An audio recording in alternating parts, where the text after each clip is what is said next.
Білектей арқасында өрген бұрым шолпысы сылдыр қағып жүрсе ақырын. Кәмшат бөрік, ақ тамақ қарақасты сұлу қызды көріппен мұндай түрін. Қазақ қызының сұлу сымбатын абайдан артық ешкім артық суреттеген емес. Жалпы әйел заты әу бастан әдемілікке құмар ғой. Қызылордалық Алтын Исламова әшекейге құмар қыздардың әдемілігін айшықтайтын әшекей бұйымдар жасаумен айналысып жүр. Ұлттық нақышта ұлықтап жүрген алтын қолды жас зергер бүгін біздің студиямызда қонақта. Қош келдіңіз, қайырлы күн. Қайырлы күн. Жалпы енді бұл зергерлік өнермен қай уақыттан бері айналысып келе жатсыз? Мен бұл қолөнермен айналысып келе жатқаныма 1 жылдай уақыт болып қалды. 2022 жылы жазда анам өзінің іс сапарынан маған ұзын шашыма көз тимесін деген мақсатпен осындай шолпы жасап ал өзіңе деген сияқты металдарды әкеп берген болатын. Және оларды бір-біріне біріктіріп, осындай сылдырлақ шашыма шолпы жасап мектепке бардым. Және мектепте мектеп әкімшілігі, кураторым, сыныптастарым және жалпы барлық мектеп қауымдастығы жылы жүзбен қабылдап, маған күліп, қызығып қарап қолдады. Сондықтан мен осы саланы дамытуды ұйғардым. Жақсы. Енді мен дәл қазір мына жерде көріп отырмын. Менің қолымда мынандай бұйым жасап келген екенсіз. Бұл қалай аталады? Бұл әшекей түрі? Бұл жинақ, яғни әрбір затты бөлек алғаннан осындай жинақ қылып алған тиімдірек болады. 2 сырғасы, шолпысы, шолпысы, моншақтармен безендірілген және алқасы, және одан бөлек шекелігі. Шекелік сырға ма? Ол шолпы, сырғасы төбесінде және ортасында тұрған алқа, ұзыннан тұрған көк моншақпен безендірілген, ол шекелік. Бұны көбінесе жаз айларында, көбінесе ұзатылып, қыз ұзату, сырға салу сияқты мерекелерге алып жатады. Демек, бұл әшекей бұйымдардың өзін тағу мезгілдері болады ма? Қыста, жазда, көктемде деген сияқты, әлде әрқайсысы әртүрлі болады ма? Қалай болады? Тапсырыс берушілер әр кезде әрқалай. Кез келген мерекеге, іс-шараға алуы мүмкін. Жас қыздар кейбір осындай ұзатылып жатқан немесе жалпы сондай этникалық стильде ұйымдастырылып жатқан мерекелерге алып жатады. Көбінесе әрине осы наурыз айларында тапсырыстар көп түседі. Тапсырыс деп айтып қалып жатсыз ғой, енді жалпы сіз өзіңіз тапсырыспен жұмыс жасайтын болып тұрсыз ғой. Мысалы, мына бұйымды сіз қаншаға бағалайсыз? Бұл бұйымды шынымды айтсам мен бағасын жатқа білмеймін, бірақ егер бағалары қызықтырып жатса, менің Instagram парақшам бар, шашбау төменгі сызық КЗО, кіріп қарасаңыздар болады. Жақсы, енді бағасы қолжетімді ме, әлде жұрттар қымбатсынып жатыр ма? Қалай қабылдайды? Жалпы мен тек қана Қызылордалық емес, аудандардан, ауылдардан және жалпы Қазақстанға тапсырыс беріп жатырмын. Сондықтан бағалар қолжетімді деп ойлаймын. Сырғалар мысалы 800 теңгеден басталады. Шашқа тағатын осындай шолпылар, олардың бағалары 3000 теңге және одан жоғары кете береді. Оның бұйымның көлеміне байланысты.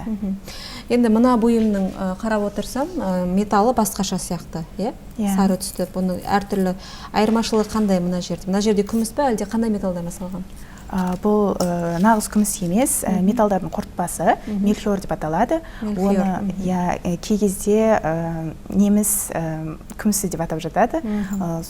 Сапалы, су тисе де қараймайды. Және өзім де күнделікті тағып жүргесін нақты айта аламын сеніммен.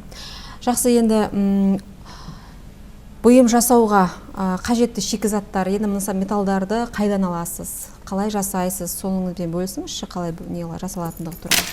Әр бұйым өзінің қажет заттарын талап етеді, және жалпы оларды мен әр дүкендерді аралап, қарап, өзіме қажетті өзімнің ойымдағы эскизді, ойымдағы дизайнды іске асыру үшін іздеп жүріп, таңдап жүріп қараймын. Моншақтардың түсінде және тапсырыс беруші де өзінің қандай ұзын шашбау қалайды ма, немесе қатты безендірілген, кейбіреулері мысалы жинақы жүргенді ұнатады, кейбіреулері үлкен көлемді шолпы, алқа дегендерді сұрайды, және соған да байланысты іздеп жүріп, дүкендерді аралап тапсырыс беремін. Жалпы металдарды қаланың ішіне аласыз, Сонда сіздің дайындайтын дүниеңіз мына жерде мыналарды сатып аласыз, мына бұйымдарды, қалған моншақтарды, андай ілгектердің барлығын өзіңіз жасайсыз, солай ғой, иә?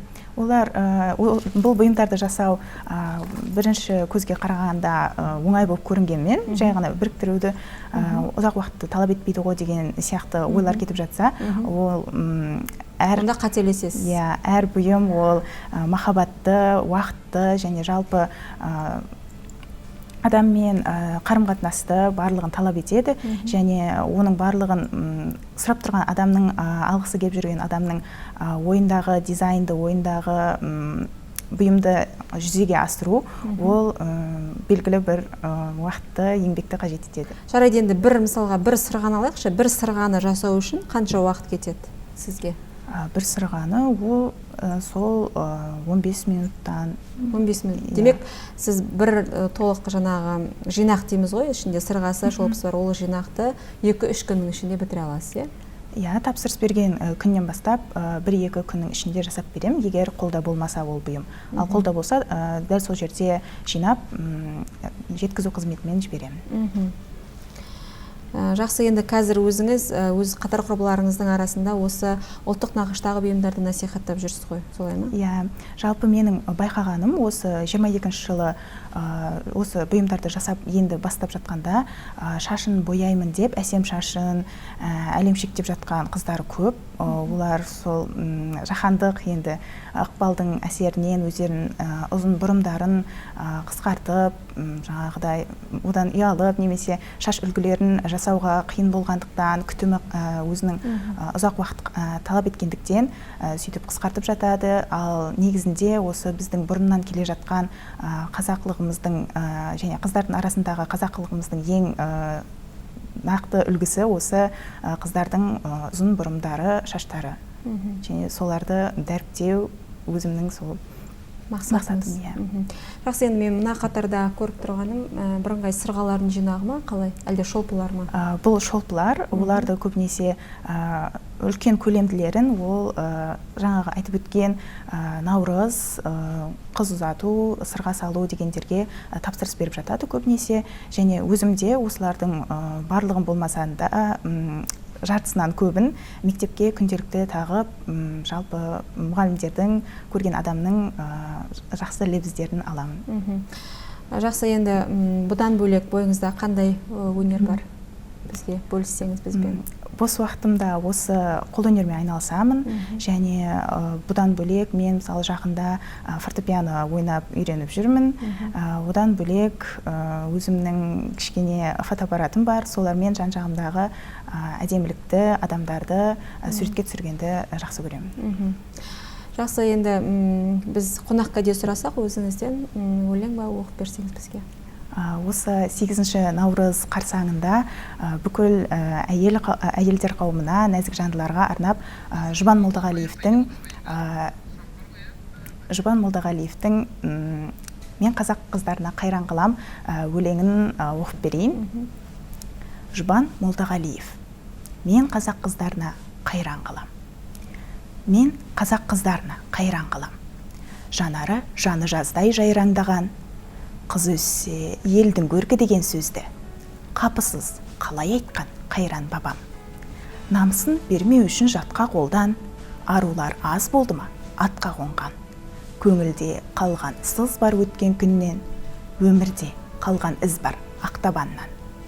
Жасырмай айтар болсам жан сырымды, тағдырың қарауылға қаншілінді.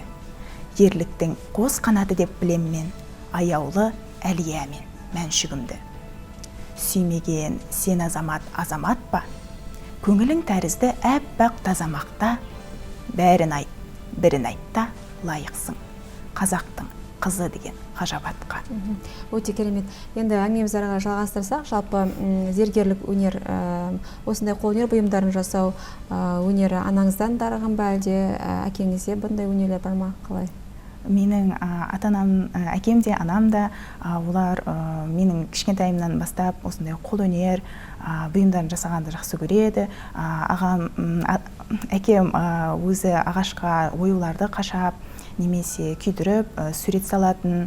Анам болса осы құрақ көрпелер тігіп, бір-біріне жамап, сондай немесе киім тігіп беріп, мысалы біз қалаған матадан белдемшелер жасап беретін, және соның барлығын көріп өскендіктен өнерге жақынмын деуге де болады. Жақсы, біздің бүгінгі студиямызға келіп, осындай маңызды мәліметтеріңізбен бөліскеніңіз үшін алғыс айтамыз. Табыс тілейміз, шығармашылық. Сәттілік тілейміз. Рахмет. Қадірлі көрермен, біз тікелей эфирдегі бағдарламамызды осы жерден түйіндеміз. Күн сайын жағымды жаңалық пен танымдық ақпарат ұсынатын Қайырлы күн Қызылорда бағдарламасымен бірге болыңыздар. Әрбір арайлап атқан жаңа күндеріңіз жақсылықтың бастауы болғай деген ниетпен біз сіздермен қоштасамыз. Амандықта жүздескенше.